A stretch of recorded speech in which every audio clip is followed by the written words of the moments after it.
ലുക്കിൽ മാറ്റം വരുത്താം, കോൺഫിഡൻസ് വീണ്ടെടുക്കാം. Because first impression is the best impression. Naturals men's and kids beauty parlour, doctors tower, main road, Chelakkara.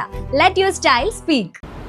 16ാം Kerala നിയമസഭയിലേക്കുള്ള 140 MLA-മാരെ തെരഞ്ഞെടുക്കുന്നതിനായുള്ള വോട്ടെടുപ്പ് പൂർത്തിയായി. 2,71,00,000-ലേറെ വോട്ടർമാരാണ് വിധിയെഴുതാൻ പോളിംഗ് ബൂത്തിലെത്തിയത്. മെയ് 4-ന് വോട്ടെണ്ണലും ഫലപ്രഖ്യാപനവും നടക്കും.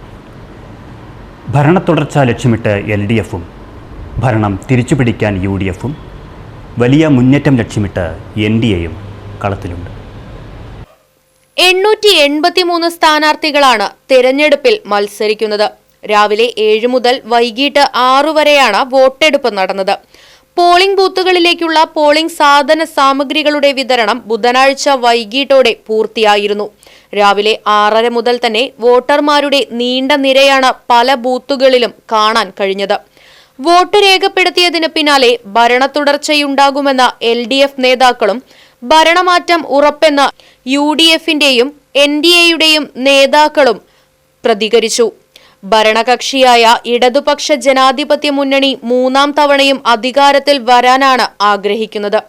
കേരളത്തിൽ ഏറ്റവും കൂടുതൽ കാലം മുഖ്യമന്ത്രിയായിരുന്ന കമ്മ്യൂണിസ്റ്റ് പാർട്ടി ഓഫ് ഇന്ത്യയുടെ മുൻഗാമിയായ EK നായനാരെ മറികടക്കാൻ മുഖ്യമന്ത്രി പിണറായി വിജയന് 1 വർഷം കൂടി ബാക്കിയുണ്ട്. LDF ഭരണം നിലനിർത്തുമോ എന്നും UDF-ഉം NDA-യും അധികാരത്തിലേറുമോ എന്നുള്ളതും അറിയാൻ മെയ് 4 വരെ കാത്തിരിക്കുക തന്നെ വേണം. News desk, Right Vision News. ചേലക്കരയുടെ തിരക്കുകൾക്കിടയിൽ നിങ്ങൾക്കായി ഒരു സ്പെഷ്യൽ ഇടം, just to discover yourself. ഇത് വെറും ഒരു ബ്യൂട്ടി പാർലർ അല്ല, ഇറ്റ്സ് ആൻ എക്സ്പീരിയൻസ്. വൻ നഗരങ്ങളിലെ പ്രീമിയം വൈബ് ഇനി നമ്മുടെ ബണ്ടിൽ. നിങ്ങളുടെ പേഴ്സണാലിറ്റിക്ക് ഇണങ്ങുന്ന ലുക്ക്, ട്രെൻഡിംഗ് ഹെയർ കട്ടുകൾ മുതൽ റിലാക്സിംഗ് സ്പാ വരെ, everything is crafted with precision. കുട്ടികൾക്കും മുതിർന്നവർക്കും ഒരുപോലെ കംഫർട്ടബിൾ ആയ atmosphere. We value your comfort as much as your style. ലുക്കിൽ മാറ്റം വരുത്താം, കോൺഫിഡൻസ് വീണ്ടെടുക്കാം. Because first impression is the best impression. Naturals men's and kids beauty parlour, doctors tower, main road, Chelakkara. Let your style speak.